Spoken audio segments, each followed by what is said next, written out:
8 خطوات مشيت عليهم السنة اللي فاتت غيروا حياتي بالكامل، وما كنتش متخيل ان هيغيروا حياتي بالشكل ده. ولو عايز تغير حياتك انت الاخر في السنة الجديدة يبقى لازم تتابع الفيديو ده للاخر. يلا بينا نشوف ايه الخطوات دي.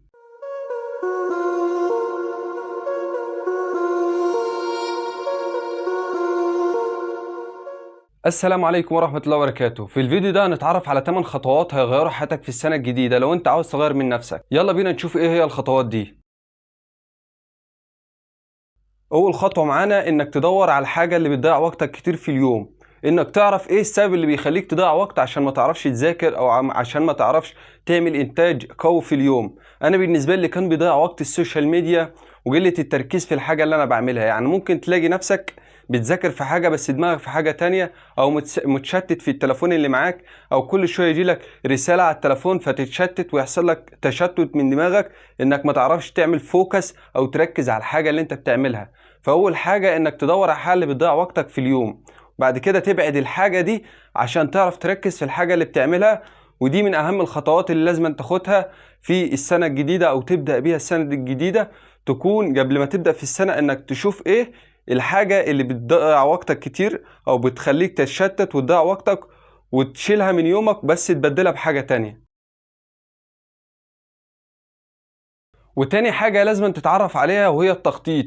التخطيط هي من أهم حاجة اللي بتخليك تمشي باليوم منتظم، يعني بتخليك في كل وقت في اليوم هتعمل إيه. وهو الفيديو اتعرفت عليه عشان أعمل تخطيط للسنة الجديدة، هو فيديو أحمد أبو زيد اللي خلاني أقوم بتخطيط اليوم بشكل منظم ومبسط عشان أعمل أو أطلع بأفضل إنتاجية من اليوم اللي أنا فيه. وفي الفيديو بتاع احمد ابو زيد كان بيتكلم عن التخطيط، وكان بيقول ان افضل وحده للتخطيط هي التخطيط الاسبوعي. لو عرفت تخطط لأسبوعك فأنت تقدر تخطط لحياتك كلها. لان التخطيط اليومي هي وحده قصيره، يعني وحده صغيره جدا انك تخطط ليومك، والشهر كان وحده كبيره والسنه كان وحده اكبر. يعني انت مش هتعرف تخطط لشهر او لسنه في التخطيط بتاعك. ولكن كان بيقول ان افضل وحده للتخطيط هي التخطيط الاسبوعي، انك انت ممكن تعرف تخطط لاسبوعك وتقيم اسبوعك، لانه هو عباره عن 7 ايام. يعني مش حاجه كبيره زي السنه او الشهر، ومش حاجة صغيرة زي اليوم. يعني هي وحدة تخطيطية كويسة جدا. وبعد ما سمعت الفيديو بتاع أحمد أبو زيد قمت أطبق عليه بالشكل الصح، وقمت أطبق عليه زي ما هو مجال. فبعد ما اتكلم لقيت الورقة بتاعته اللي هو كان بيشرح عليها في الديسكريبشن أو في وصف الفيديو، رحت مطلعها واخدها وطابعها ومشيت عليها زي ما هو مجال، وفضلت أقيم يومي بيوم زي ما هو قال في الفيديو. ولو عايز الورقة هتلاقيها في الديسكريبشن عندي في الفيديو. وبعد ما مسكت ورقة التخطيط قلت اعمل فيها طول الاسبوع، فضلت اكتب كل يوم هعمل فيه ايه في الوقت ايه بالظبط، وفضلت اخطط في الاسبوع كله واقيم نفسي لغايه ما وصلت لاخر الاسبوع. ولكن انت في اوقات هتقع فيها. انا كان في ايام ما بعملش فيها حاجه خالص او بيجي لي سنه احباط فبقع فيها، وده العادي. ومش مهم في التخطيط انك تقع، بس المهم انك تقوم تخطط من تاني وتستمر في انك تتعلم اكتر.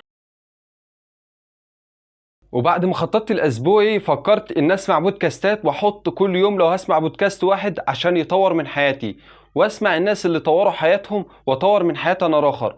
ومن ضمن القنوات اللي غيروا حياتي بشكل كويس هي قناة الباشمهندس احمد ابو زيد، والدك وليد طه، قناة وليد طه، وقناة ليستر، وقنوات كتير يعني غيروا حياتي. واي قناه من دول اللي انا ذكرتهم هتلاقوه في الديسكريبشن عندك اللينك بتاع القنوات. والقنوات دي لازم تتابعها عشان كل يوم بينزلوا حاجات عن تطوير ذاتك، وازاي تفكر بشكل احسن، وازاي تنظم يومك، وازاي تمشي بتنظيم مستمر طول حياتك.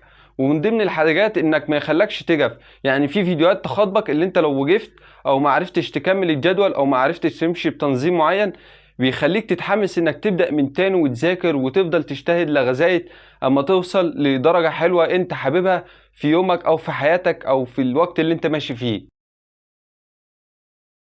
وبعد ما سمعت بودكاستات كتير وفهمت ايه اللي بيقولوه في البودكاستات، بدأت ادور على حاجة انا بحبها واخليها مهارة في حياتي واتعلمها واشتغل بيها كمان. وبدأت ادور على الحاجة اللي انا بحبها وشايف ان عندي شغف فيها واطور منها جدا في المستقبل. وبعد تدوير كتير في المجال اللي انا بحبه لقيت مجال تحليل البيانات، ولقيت ده المجال المناسب ليا، لان انا بحب الارقام وبحب لغة الارقام. لان مجال تحليل البيانات بتجمع عليه لغة الارقام، انك ازاي تعمل داشبورد بالارقام انك تعبر بيها عن الشغل بتاعك. وبدأت اتعلم المجال ودخلت الناس اشوف ناس عامله رود ماب تمشي عليها عشان اوصل لمستوى كويس، والحمد لله انا وصلت دلوقتي لمستوى كويس. وبعد ما اتعلمت مجال تحليل البيانات في المستوى المتوسط او المتقدم شويه، بدات اقول انا كده هنسى المجال، لازم اعمل بورتفوليو او اعمل حاجه انشر على شغلي. فعملت لينكد ان، وبعد كده عملت قناه اليوتيوب اللي بشرح فيها الاكسل، وهي هحطها لك برضه في وصف الفيديو. وفي القناه دي شرحت الاكسل من الصفر لغاية ان شاء الله ما اوصلك لمستوى كويس. وبدأت اشرحها مش عشان شهرة ولا اي حاجة، ولكن عشان ما انساش الحاجات اللي انا اتعلمتها، ان انا بقى اسمعها او بقى بفهم الحاجات دي. وبعد كده بعد ما خلصتها حبيت ان اشرحها عشان يعني افيد الناس زي ما انا استفدت، وفي نفس الوقت ما انساهاش واتدرب عليها كتير. وفي المرحلة دي قلت لازم أنا اغير من جسمي واطور من نفسي. عشان اطور من نفسي بدأت اقرأ في الكتب واشوف بودكاستات زي ما انا ما قلت لك كده من بدري شوية، واتعلم على اليوتيوب والحاجات.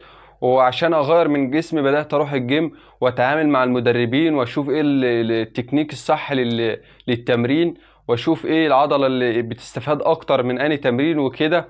وفضلت اتدرب واشوف ايه النظام الغذائي الكويس عشان اوصل لحاجة مستوى كويس في الجسم. وفضلت اقرأ كتب عشان اغير او ازود من ثقافتي في الحياة. ومن ضمن الكتب اللي انا قريتها متعة ان تكون في العشرين، وكتاب جلسات نفسية، وكتاب العادات الذرية، وكتاب العادات السبع للناس الاكثر فعالية، وكتاب قوة العقل الباطني. وفي كتب تانية قريتها ولكن لسه مستمر في عملية التعليم او تطوير النفس لغاية ان شاء الله ما اوصل لمستوى كويس. ومهارة القراءة من افضل المهارات اللي لازم تتعلمها عشان دي اللي هتطور فيك كتير. وان شاء الله نعمل عليها فيديو في القناة دي، تابعونا عشان يوصلكوا كل جديد من القناة دي. وهنا قلت لازم اتعلم كل يوم حتى لو حاجة بسيطة. بدأت اتعلم في موقع ادراك، اخد كورسات فيها واتعلم واخد شهادات، وابدأ كل يوم لو حاجة بسيطة اتعلمها من شيء معين. فالمهم انك تفضل مستمر، مش المهم انك تاخد كمية وبعد كده تنقطع. لقول النبي صلى الله عليه وسلم قليل دائم خير من كثير منقطع. فانت لازم تتعلم كل يوم حتى لو حاجة بسيطة، ما تكترش على نفسك عشان ما تضغطش على نفسك وبعد كده تقعد. فانت كل يوم اتعلم لو حاجة بسيطة بس. وفي وسط الزحمة دي لازم تاخد بالك من حاجة مهمة جدا، وهي علاقتك بربنا. انك لازم تتمسك بحبال ربنا دايما وابدا، وانك كل يوم تتجرب اكتر لربنا. مش لازم تطور من حياتك بس، لازم تطور برضو من علاقتك لربنا كل يوم. ولازم تنظم حياتك، وبالذات في الصلاة لازم تنظم اوقات الصلاة بتاعتك، مش تصلي في اوقات غير الاوقات الاصلية بتاعتك. لازم تصلي، ومن افضل الصلوات اللي انا بعتبرها بعد الصلوات المكتوبة اللي هي الصلوات الخمس، صلاة قيام الليل. والصلاة دي الوحيدة اللي بتخليك يعني تشعر بشعور غريب جدا، انك بتبقى العلاقة ما بينك وما بين ربنا، وتفضل تدعو ربنا وتتضرع في اخر الليل. ودي من افضل الصلوات بعد الصلاة المكتوبة بالنسبة لي انا. وفي المرحلة دي لو ما استهمتش بالمراحل اللي فاتت السبعة، انت في المرحلة دي مش هيبقى اصلا عندك ولا طريقة القاء كويسة ولا ثقة بنفس ولا اي حاجة. فانت لازم تهتم بالمراحل السبعة الاولى عشان يبقى عندك ثقة في الكلام وطريقة الالقاء، وتفضل تتعلم وتطور من نفسك. وبعد كده هتلاقي طريقة الالقاء والثقة بالنفس والتحدث قدام جمهور او قدام كاميرا او قدام اي حاجة، هتلاقيها بتحصل من غير ما يحصل لك اي توتر او اي حاجة. وبكده خلصنا الثمان مراحل اللي هيغيروا حياتك في السنة الجديدة. والسنة دي علمتني ان مفيش حاجة مستحيل، ولكن في حاجة اسمها انك تبدأ دلوقتي. ما تفضلش تقول ان هبدأ من يوم السبت، ما تفضلش تقول ان هبدأ اما الساعة تيجي 80 او 90 زي فيديو الدحيح زي ما قال. ممكن تكون الخطوات دي خطوات بديهية، ولكن هتغير حياتك بشكل مبسط من غير ما تحس. ومن وقتها انا ماشي خطوة بخطوة وبفضل من ربنا لسه مكمل.